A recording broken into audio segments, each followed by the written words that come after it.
Deus, convido os amados irmãos para nós abrirmos nossas Bíblias em Reis, segundo livro dos Reis, capítulo de número 2, no segundo livro dos Reis, capítulo 2, versos do 23, 24 e o 25. Segundo livro dos Reis, capítulo de número 2, versos 23 a 25.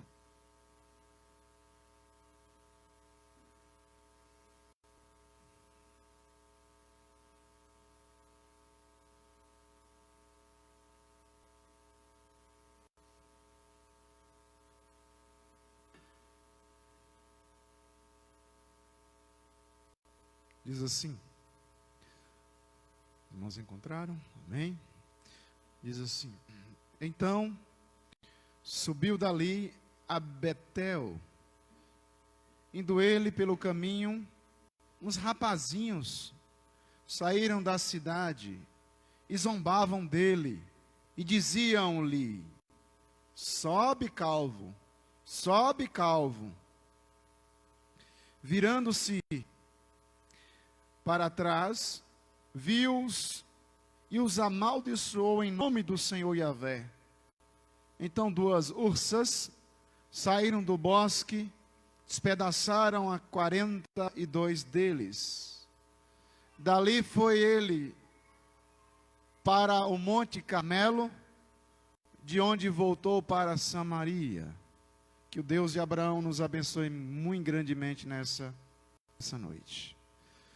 Meus irmãos, eu creio que muitos de nós temos lido, ou pelo menos ouvido a respeito de grandes fortunas que são mal administradas e não vai muito tempo, o dinheiro acaba.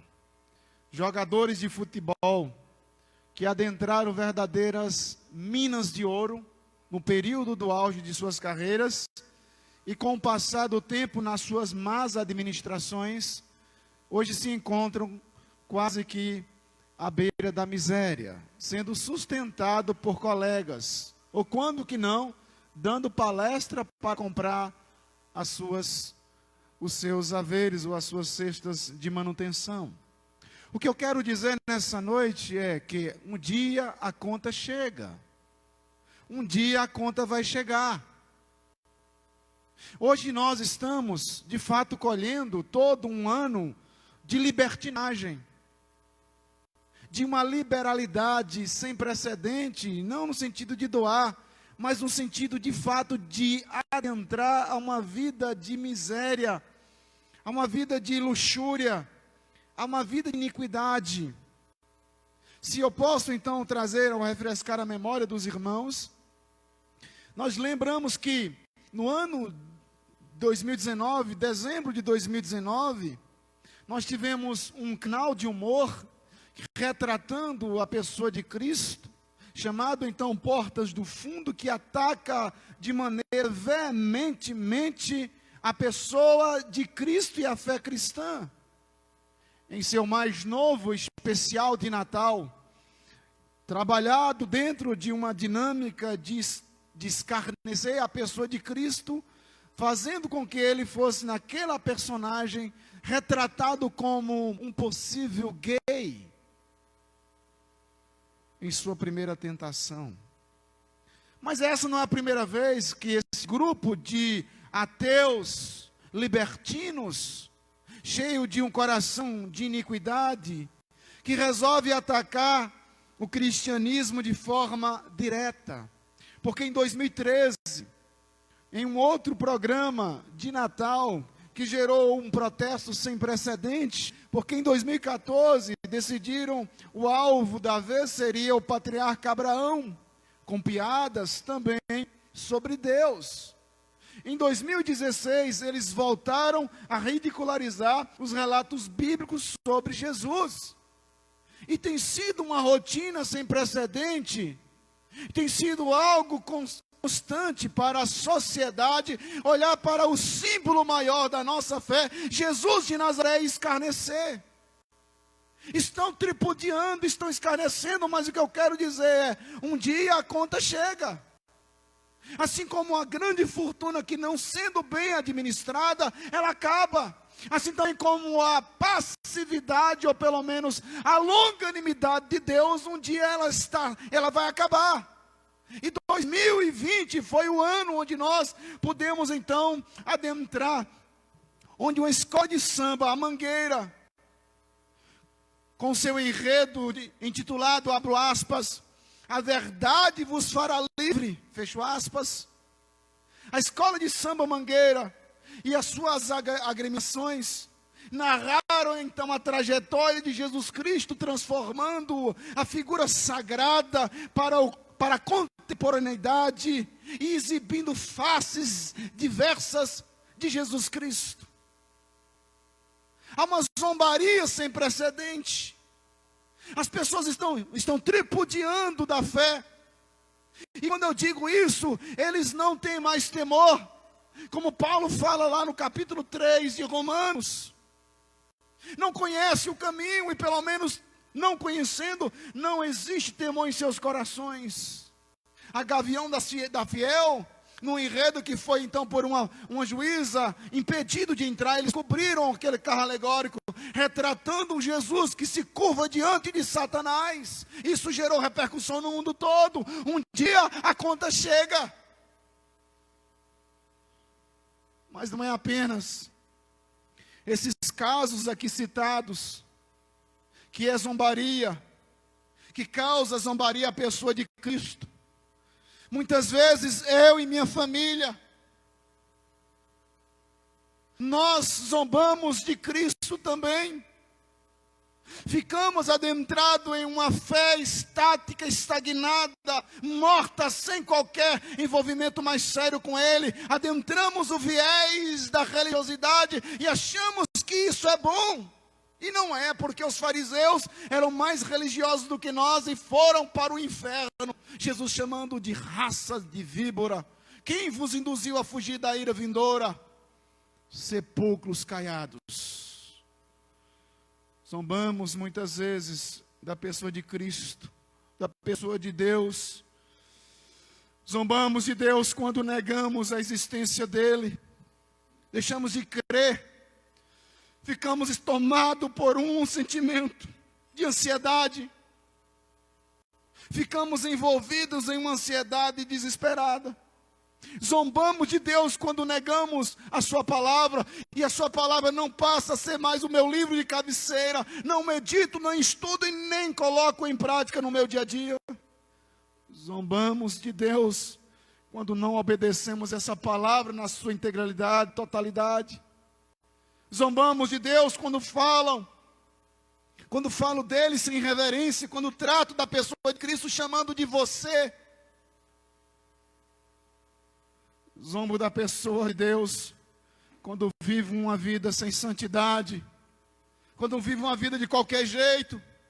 Mas nós olhamos apenas para esses casos esdrúxulos, escusos, e achamos que eles estão zombando, mas muitas vezes a igreja de Deus zomba de Deus. Muitas vezes eu posso estar zombando, como os irmãos podem estar zombando de Deus, com uma vida sem qualquer santidade, envolvido em uma vida sem qualquer piedade. Zombamos de Deus quando não acreditamos no julgamento justo de Deus. E a pergunta então que eu faço para mim nessa noite: será que a igreja de Cristo não tem zombado também? Será que nós não temos vivido uma vida de zombaria quando nós sabemos o que devemos fazer e não fazemos? Porque eles sabem que isso é agressivo, isso é danoso, mas mesmo assim eles fazem para serem motivo ou serem o centro para estarem tripudiando o Evangelho de Cristo Jesus. Então volto os olhos para esse texto, onde nós temos uma fala muito pesada, um texto dificílimo para nós trabalharmos nessa noite. Por isso eu peço a atenção dos amados irmãos. Porque 2020 foi o ano onde muitos zombaram, muitos se esconderam, não deram a cara, com medo de estar sendo contaminados pela Covid, e a Covid os acharam. Zombamos de Deus quando nós não confiamos. É claro que eu não estou aqui sendo irresponsável em dizer que nós temos que nos atirar, não. Nós cumprimos os nossos ritos de segurança, enfim, para nós não estarmos nos contaminando. Mas eu não posso viver uma vida achando que os meus cuidados são maiores do que os cuidados de Deus. Se o Senhor não edificar a casa, em vão edifica-os, em vão trabalhos que edificam. Se o Senhor não guardar, em vão vigia a sentinela. Porque eu descanso totalmente nos braços paternos desse Deus. O que o autor então quer nos mostrar com esse livro de 2 Reis é a narração, é uma narrativa de uma nação, de como a nação vivia debaixo de uma dinastia de Onri. E quem era Onri? Onri, ele era filho de Acabe, e nós estamos vendo aqui a narrativa debaixo de uma dinastia de Acabe e Jezabel. Então ele quer mostrar, ele quer retratar, ele quer escancarar, ele quer denunciar a zombaria que era cometida em Israel, a nação chamada para ser santa, a nação chamada para ser referência, padrão e paradigma, mas no entanto agora ela começa a escarnecer do próprio Deus e dos profetas do Senhor.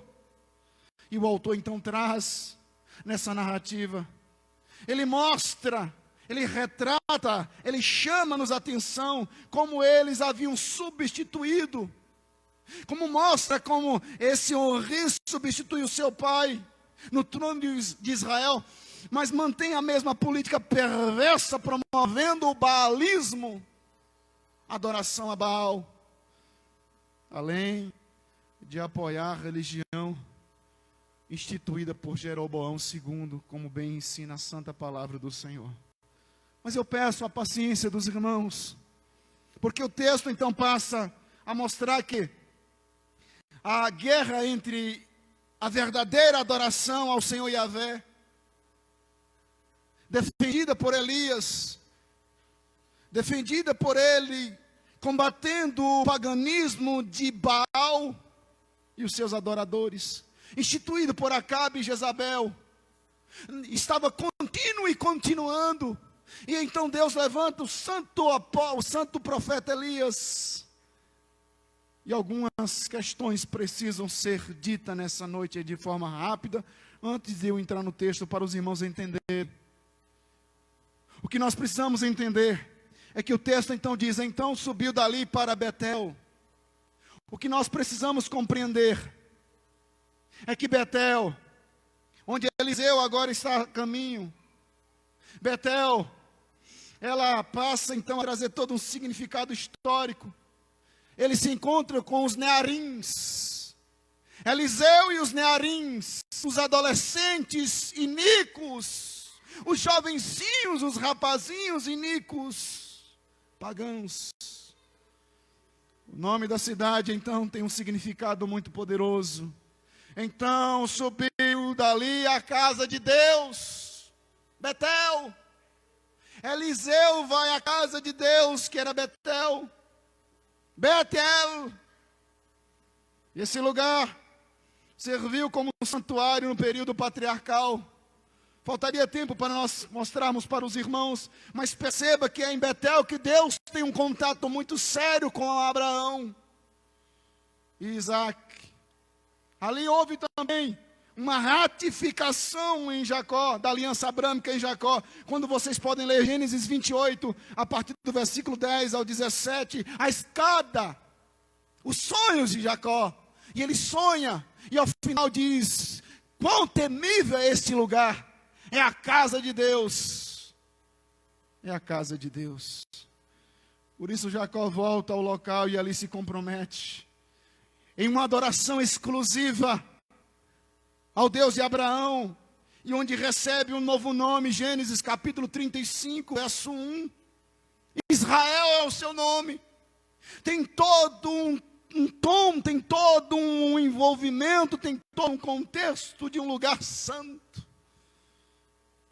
A arca da aliança esteve em Betel na época dos juízes. Juízes capítulo 20, verso de número 18.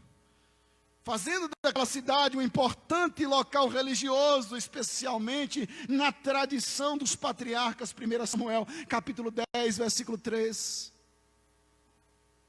Mas após a divisão dos reinos com o filho de Salomão, reino do norte e reino do sul, Jeroboão I transformou Betel em um dos principais centros religiosos de idolatria do seu domínio. E ali foi estabelecido os bezerros de ouro. 1 Reis, capítulo 12, verso 26 a 33. O que eu quero mostrar para os irmãos é: a casa de Deus se tornou casa de abominação, casa de iniquidade, lugar de vômito da parte de Deus, lugar de escárnio. Onde teve todo um contexto do sagrado, agora é motivo de escárnio. Oséias ridicularizou Betel, chamando-a de Bet-Aven, ou seja, casa de iniquidade. Oséias capítulo 10, o verso 5 e o verso 8. O bezerro de ouro era beijado em sinal de uma adoração. Oséias denuncia, capítulo 13, versículo 2. Tamanho era o envolvimento que eles estavam tendo com a cultura cananeia, porque os cananeus é quem fazia esses beijos, essas ações com as imagens de Baal. No século 8, Betel já era o principal santuário do reino do norte. Um templo de beleza, ou da realeza, onde eles faziam todas as peregrinações, onde o rei construiu um palácio, e também um templo de peregrinação. Então, quando Eliseu depara com os nearins de Betel, capítulo 2, versos 23 em diante, está no coração, e Eliseu está no coração não mais do sagrado, não mais do que traz o significado patriarcal, mas agora está no coração, no centro da idolatria do reino norte, juntamente com Samaria. Uma nação agora tomada pelo sentimento de um verdadeiro distanciamento. É o lugar em que os padrões morais estabelecidos pela lei do Senhor Yahvé não mais tinham importância. Não tinham mais importância se adorava ao Senhor Jesus, ou Senhor Yahvé, ou se adorava Baal, Astarote, Milcom. Não tinha carro, não tinha importância. Qual será então a reação desses nearins diante do profeta de Deus que defende a pureza do culto e a singularidade do Senhor Yahvé, conforme estabelecido no livro de Deuteronômio? Qual é a ação, qual é a atitude de Eliseu? O texto então que nós lemos, volto para o texto, depois de narrar tudo isso para os irmãos. O texto que nós lemos relata o ocorrido entre Eliseu e os 42 nearins, rapazinhos, adolescentes, que foram mortos por 2 ursas.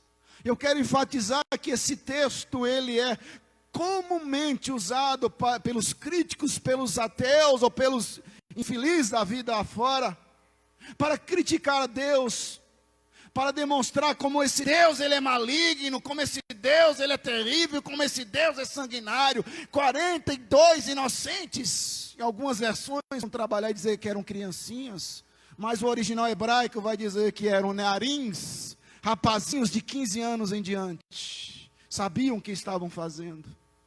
Mas esse texto, capítulo 2, versículo 23 ao versículo 25, as 2 ursas, é um livro, é um texto onde muitos vão aproximar e vão dizer: o seu Deus é sanguinário, o seu Deus causa morte de pessoas, simplesmente por criticar. Mas não é isso que o autor quer mostrar. Não é isso que o autor está narrando para deixar claro para nossa elucidação textual. nessa noite. Que passo então mostrar para os irmãos. Há um clima de tensão pairada no ar. Há um clima de muita tensão, de expectativa na narrativa. Se nós voltarmos algumas páginas, nós veremos que Elias é elevado no capítulo 2. Há um sentimento pairando no ar no capítulo 2. Quem seria, como seria, de que forma seria o translado, o transporte, a ascensão de Elias. Como Elias partiria? Elias, tendo a sua ida próxima, estava próximo da sua partida. Então essa expectativa dos remanescentes que ficariam, dos fiéis do Senhor Yahvé, que ficariam, começaram então a dizer entre eles a respeito de quem sucederia Elias, como líder profético na luta contra o baalismo e no chamado à adoração exclusiva ao Senhor Yahvé. Quem vai ser a ponta de lança? Quem seria a ponta de lança para conduzir o povo agora com a ascensão de Elias? Há um sentimento, há uma tensão, há uma expectativa. Então a sucessão de Elias, bem como Elias e Eliseu juntos andando, de certa forma podemos invocar a sucessão que houve também lá no Pentateuco, quando Moisés, ele assunta aos céus, deixando Josué agora para conduzir o povo, e podemos abrir esse paralelo tranquilamente. Porque narra o texto no capítulo 2, verso 8, que a primeira ação que Elias faz, então Elias tomou o seu manto, enrolou e o feriu às águas, as quais se dividiram para as duas bandas e passaram ambos a pé seco. As mesmas ações que vocês veem lá em Moisés e Josué, acontece. Êxodo capítulo 14, verso 21. Nós temos, na verdade, uma ação de quem vai liderar, quem estará na brecha. E então, segundo o livro dos Reis, capítulo 2, verso 15, nós temos uma ação. Eliseu é reconhecido, vendo, pois, os discípulos, os profetas que estavam de frente em Jericó, disseram: o espírito de Elias repousa sobre Eliseu. Vieram-lhe ao encontro e se prostraram diante dele em terra. Aquela tensão, aquela expectativa agora é suprida. Eliseu é o homem, Eliseu é a ponta de lança, Eliseu é o líder, Eliseu é o representante de Yahvé naquela nação. O verso 23 ao verso 25, então descreve uma severa punição contra os que menosprezam o Senhor Yahvé e a sua obra. Um dia a conta chega. O que nós aprendemos nesse texto, de forma rápida, sucinta. A primeira coisa, Deus observa tudo o que os homens fazem. Tudo que os homens fazem, as mulheres, o ser humano, o gênero humano faz. Ele sabe o que o casal de namorado fez na noite anterior, na noite passada, na semana passada. Ele sabe. E como é difícil. Certo pastor ficou extremamente tomado por um sentimento. Já velho, eu o conheci. Ele ficou tomado por um sentimento de tristeza, de uma paixão, se eu posso assim colocar. Porque um dos membros da sua igreja havia casado grávida de 3 meses e dizia: nunca tive relação sexual com ele. Nunca tive uma relação. E o pastor fez a pergunta. E a pessoa negava veementemente. Mas Deus observa tudo o que os homens fazem. E veio à tona. Veio aquele problema, surgiu então, e o pastor ficou sabendo, passado um período, uns meses, a barriga cresceu, e então eles vieram e confessaram. E o pastor já velho, já carcomido pelo tempo, cabecinha branca, e disse: por que vocês fizeram isso comigo? Deus observa tudo que os homens fazem. Ele observou os nearins.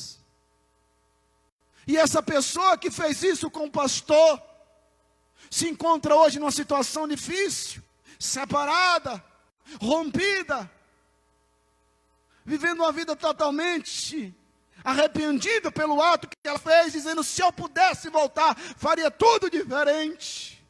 Porque Deus perdoa, mas as consequências ficam, e Deus observa. Não pensemos nós que as coisas feitas em oculta na mais escura das noites, sem lua, debaixo de uma luna preta, sem luz, Deus vê, Yahvé vê tudo. Ele observa, Ele sabe. E mais dia ou menos dia, o seu pecado e o meu pecado, os nossos pecados virão à tona. E o pecado desta nação, o pecado do mundo, do século 21 virá. Estaremos colocando tudo na mesa. E nós não podemos dizer: por que, Senhor? Porque Porta do Fundo tem uma resposta. Porque os carnavais que outrora eram fonte de lucro têm agora um verdadeiro desemprego em massa. Porque estão brincando com o sagrado, e Deus observa tudo que os homens fazem, e no tempo oportuno a conta chega. Os nearins, adolescentes de Betel, se aproximam e fazem o que fazem. Deus os disciplina pelo seu mau comportamento. E eu vos imploro que se lembre de que Deus não muda. Deus é imutável, irmãos. Deus, Ele é imutável. Um dos atributos de Deus, do Senhor Yahvé, Ele não muda. Ele é o mesmo ainda hoje. E Ele está nos observando os nossos comportamentos, a nossa fidelidade e as nossas infidelidades. Os olhos do Senhor Yahvé estão sobre os homens e mulheres, diante das suas boas obras e das suas más obras. A segunda coisa que eu quero ressaltar rapidamente para nós, que Deus não apenas observa tudo, mas Ele lembre-se de que de Deus ninguém pode zombar. De Deus ninguém pode zombar. Deus tem muitas leis que não podem ser quebradas. Deus tem muitas leis que não podem ser quebradas. Ele criou, Ele estabeleceu. Cito-as. Existe a lei chamada lei da gravidade. Se você sobe num prédio de 50 andares e você vai querer andar dando um passo a mais do que o parapeito daquele prédio, você vai se esborrachar naquele chão. Pode desafiar esta lei, a lei da gravidade, mas não pode quebrar a lei da gravidade. Mas também temos uma outra lei, a lei da força centrífuga. Se você pega um carro que diz que aquela curva só pode ser feita a 20 por hora, e você tenta fazer aquela curva a 150 por hora, o carro certamente vai capotar inúmeras vezes. Você pode desafiar a lei da força centrífuga, mas não pode quebrá-la. Mas existe uma terceira lei, ainda que a lei natural do Senhor nos mostra também outra lei, a lei da semeadura e a lei da colheita, da semeadura e da colheita. Se um fazendeiro semeou em seu chão, se ele lançou feijão durante um dia, 2 dias ou 3, ele não vai poder colher milhos, ele não vai poder colher amendoins. Aquilo que o fazendeiro semeou, ele também vai colher. O grande problema é que nós muitas vezes esquecemos o que foi semeado. Nós somos tão esquecidos, nós, quando eu digo seres humanos, que nós semeamos e passado 1 ano, 2 anos, a coisa acaba entrando pelo caminho do esquecimento. Mas o que o homem semeou, ele colherá. Assim como Deus estabeleceu leis naturais que não podem ser quebradas de forma nenhuma, semelhantemente Ele estabeleceu rigorosamente leis espirituais impossíveis de serem desafiadas sem que que traga consequências de tristeza e sofrimento para todos nós. Então, meus irmãos, a lei da semeadura e da colheita. Os rapazinhos, os nearins, eles semearam e eles colheram de forma terrível. Os nearins, os adolescentes de Betel, zombaram de Eliseu e o chamaram de calvo. Por isso foram severamente punidos. Mas pastor, só porque chamaram ele de calvo, sobe calvo, sobe, 23, sobe calvo, sobe. A ação dos jovens nesse texto resultou em juízo do Senhor Yahvé. E nos traz duas perguntas. Por que eles chamaram Eliseu de calvo? Por que eles chamam Eliseu de calvo? Segunda pergunta, por que eles apelaram dizendo, sobe, sobe, sobe calvo? Por que ele chama Eliseu de calvo? No contexto semita antigo onde esse texto foi escrito, era altamente valorizado com sinal de beleza, de força e de vigor. Como indica a história de Sansão, a história de Absalão. Em Isaías capítulo 3, irmãos podem abrir e lerão, capítulo 3, versos 17 a 24, percebe-se que a ausência de cabelo indica um estado de humilhação e de vergonha. Portanto, os nearins estavam menosprezando Eliseu como profeta fraco e desprezível, sem qualquer poder sobrenatural. Por isso, automaticamente, se o profeta, o representante, que nós vimos no capítulo 2, versículo 15, vendo-os, pois, os discípulos dos profetas que estavam de frente de Jericó, disseram, o espírito de Elias repousa sobre Eliseu.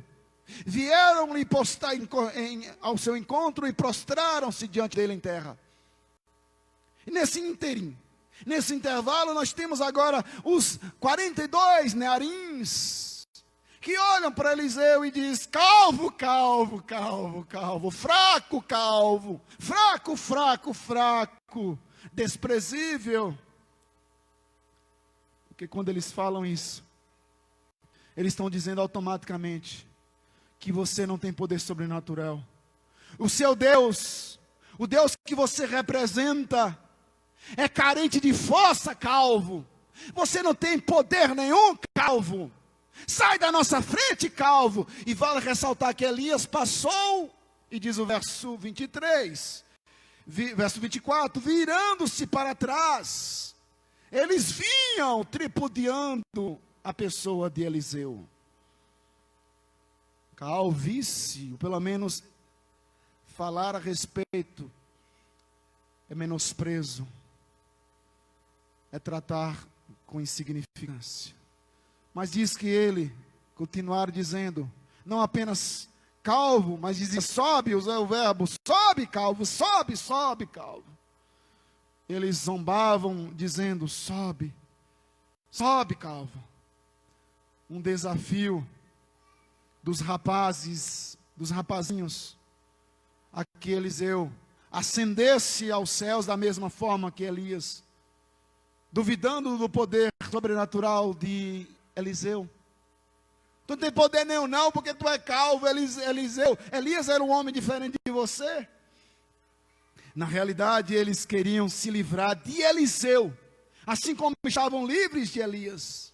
Pois, de uma forma ultrajante, de uma forma um tanto veemente, eles não se agradavam de serem confrontados com as palavras de condenação de Elias, agora de Eliseu, contra a religião que eles praticavam.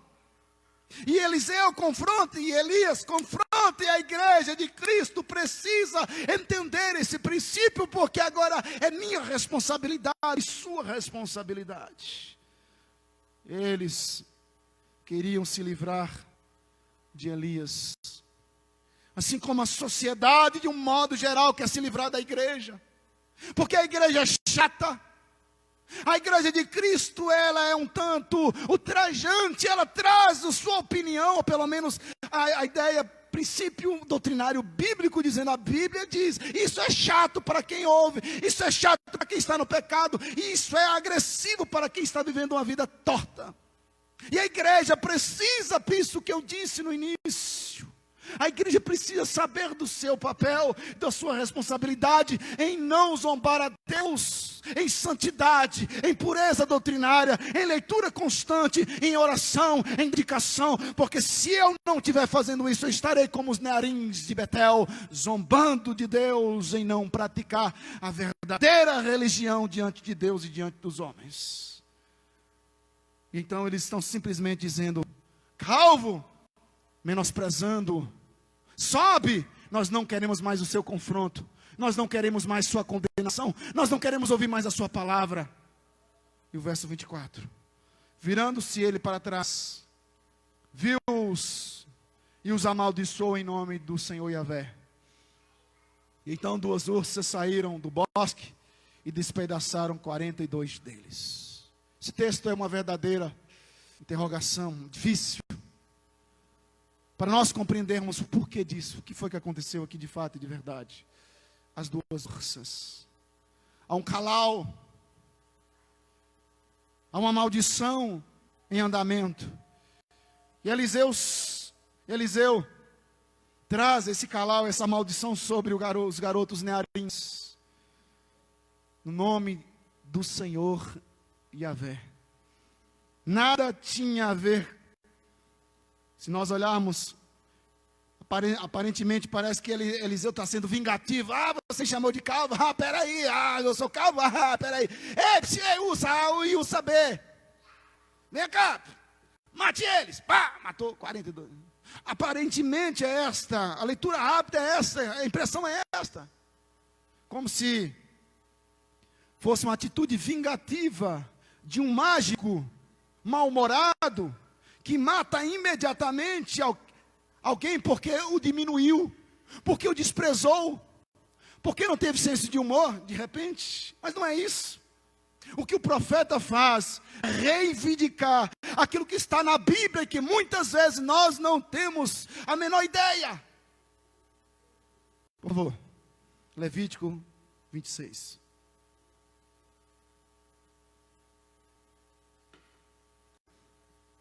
O que na verdade ele está invocando a Bíblia, a palavra de Deus, na vida desses profanos. Então Levítico diz assim, 26, está na Bíblia. Então Eliseu está apenas citando a Bíblia, ou pelo menos invocando a Bíblia. A maldição prometida pelo próprio Deus. 21. E se andardes contrária a 21, 26, 21, Levítico.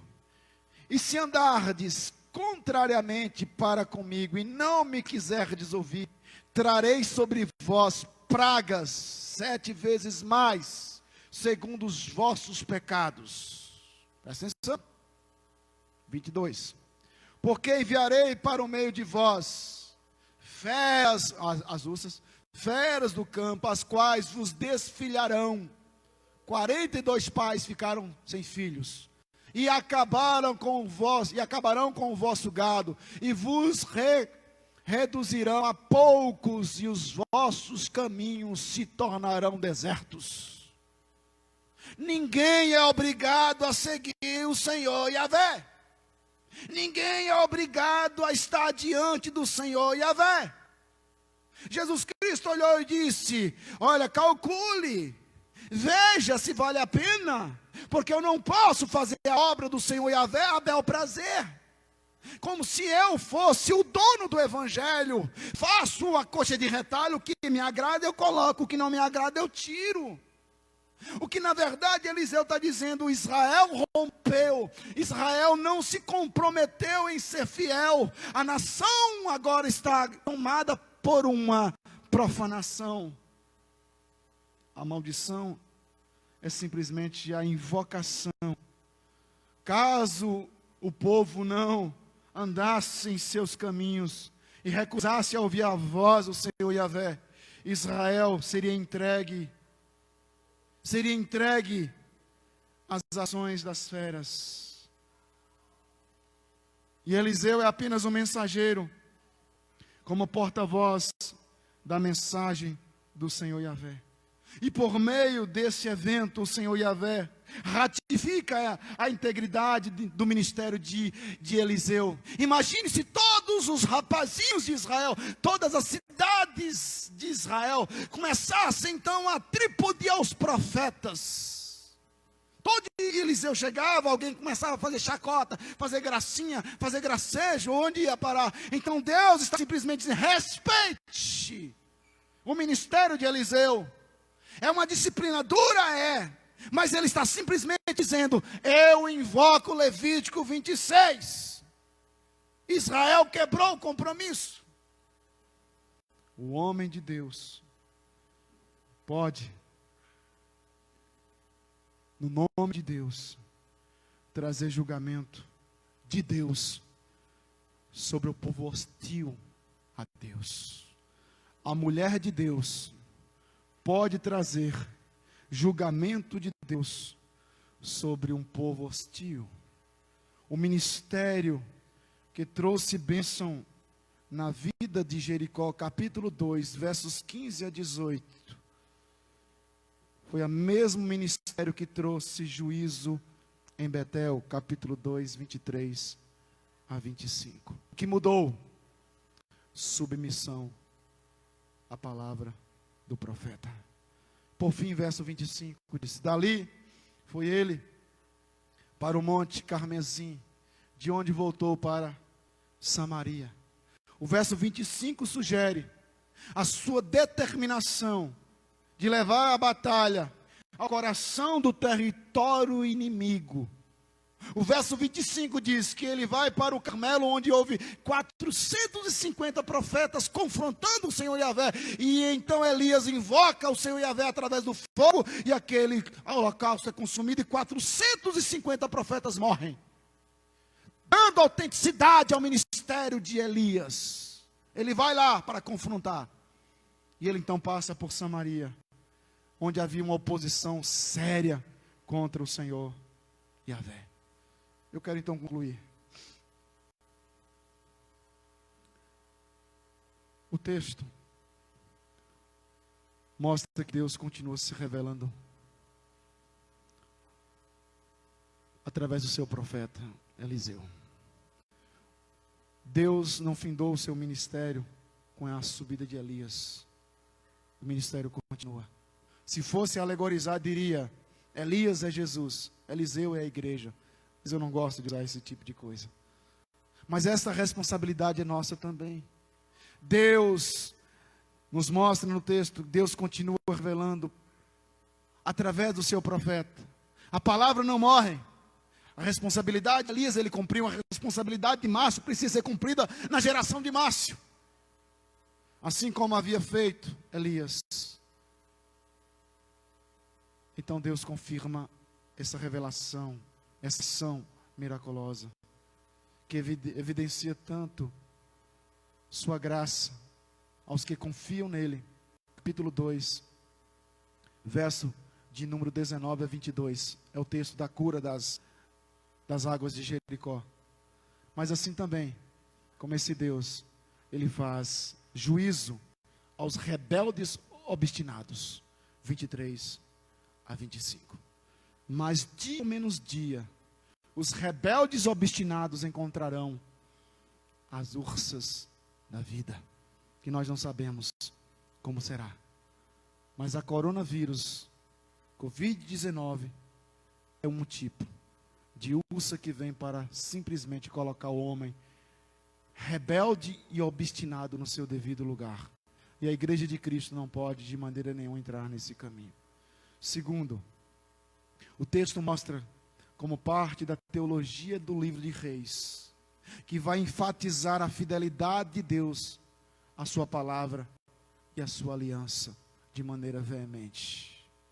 Terceiro, o texto promove também a soberania e a santidade do Senhor Yahvé.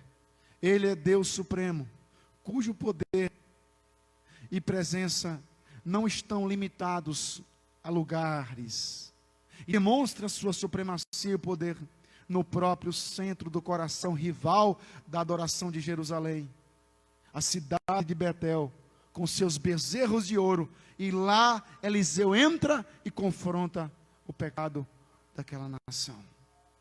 Quero fazer então 4 aplicações rapidinho. Preste atenção nisso. O que isso tem a ver tudo, pastor? O que eu vou... Esse texto me servirá amanhã para quando eu estiver na minha loja, na minha casa, cuidando dos meus. Primeiro, Deus tem muito interesse em seus embaixadores, que deve ser tratado com respeito. Você é um embaixador como eu sou, nós somos embaixadores de Cristo. Embora o apóstolo Paulo esteja falando do mesmo assunto, mas lá em 1 Coríntios, por favor, para a gente concluir. 1 Coríntios capítulo 3. 1 Coríntios capítulo 3, por favor. Versos 16 e 17.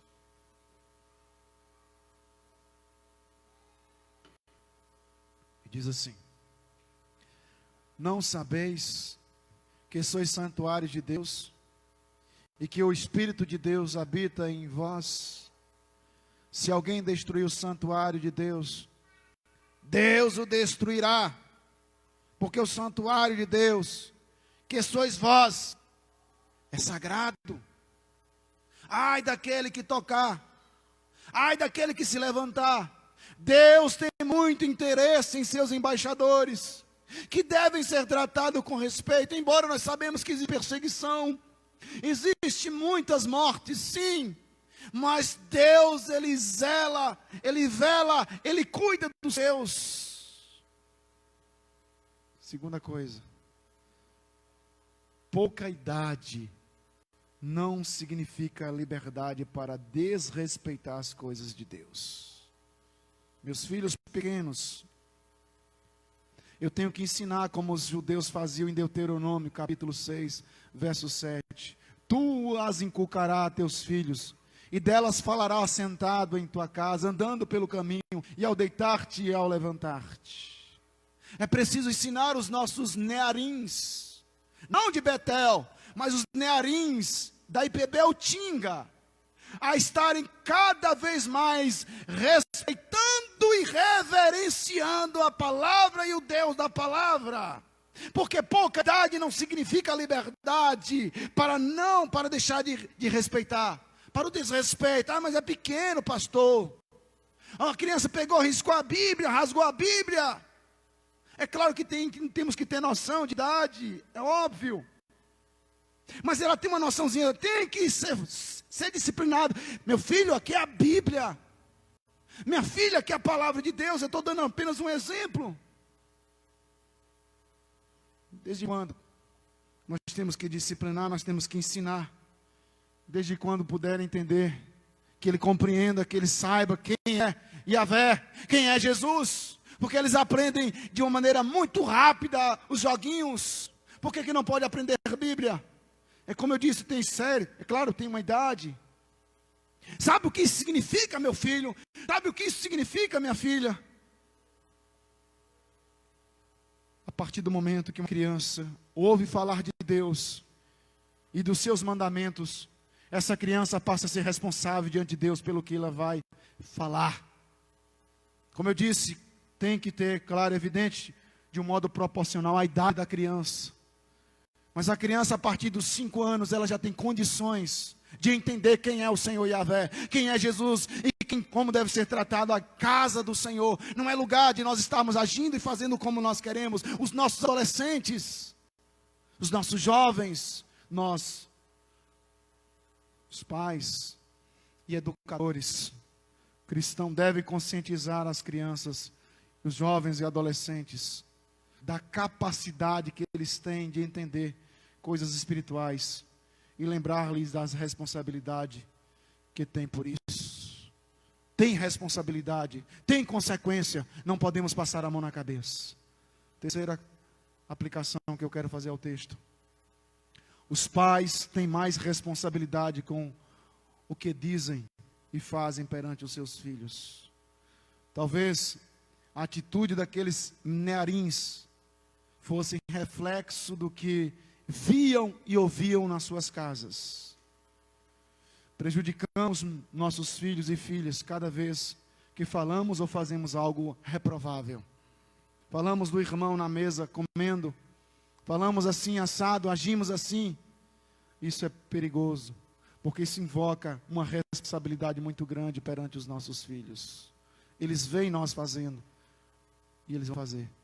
Os nearins, adolescentes, eles falaram de Eliseu, porque certamente os seus pais tripudiavam da verdadeira religião ou do verdadeiro profeta do Deus vivo. Nós temos que tomar muito cuidado, irmãos, como pais. Nós precisamos saber e ter cuidado os lugares onde os nossos filhos estão indo. Mandar os nossos filhos para onde? O lugar que os nossos filhos estão frequentando. Embora os pais não estejam lá, são responsáveis pelos os filhos que lá estão.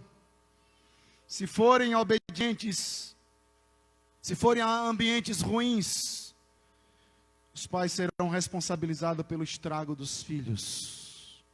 Os filhos são reflexo da disciplina ou da libertinagem dos pais. E por fim, quarto, Deus continua punindo o pecado. O pecado ainda continua sendo punido. Certamente, não de um modo tão evidente quanto Deus fazer surgir duas ursas. Não. Mas lembre-se, meus irmãos, e você que nos visita nessa noite, Deus não se deixa zombar. E um dia teremos que enfrentá-lo, a fim de prestarmos conta de todos os nossos pecados, de todas as nossas ações, boas ações ou as más ações. E o que nós vamos dizer? E o que dirás? Que desculpa nós ofereceremos pelos nossos pecados praticados, pela tua rejeição à obra de Cristo de repente, e porque não se santificou mais durante a sua estadia nesse mundo. Reitero, um dia a conta chega. A conta chegou para os rapazinhos de Betel, nearins. A conta chegou para aqueles que foram maus gestores das suas finanças. A conta chegou para o Brasil, que é considerado o país no carnaval, quando tripudiaram a respeito da pessoa de Jesus Cristo. Graças a Deus esse ano não vai ter carnaval. E a grande mídia, os repórteres, de um modo geral, noticiam isso com pesar. Mas nós sabemos que de Deus ninguém zomba, porque o que o homem semear, isso também ceifrá. Que em 2021 nós sejamos homens e mulheres mais cuidadosos. Não zombemos do nosso Deus com a nossa prática muitas vezes relapsa, relaxada, que não é em conformidade com as Sagradas Escrituras. Que o Senhor te abençoe a ser um homem e uma mulher zelosa para ser boca de Deus como Eliseu, no meio de uma geração totalmente pervertida, mas ele se colocou como ponta de lança para falar da grandeza do Deus de Abraão, Isaque e Jacó. Curve sua cabeça, vamos orar.